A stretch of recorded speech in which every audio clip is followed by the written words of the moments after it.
In a mystical forest where trees shimmered like crystals, two explorers, Max and Lily, ventured in search of the legendary whispering gem. Do you hear that? Max asked, ears perked. Lily nodded. Sounds like snoring? They followed the sound to find a giant squirrel snoring atop a pile of sparkling gems. I think we found it, Max whispered. Suddenly, the squirrel awoke, eyes wide. Keep it down. I'm trying to nap here.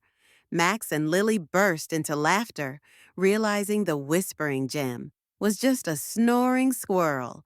Remember, not all legends are what they seem.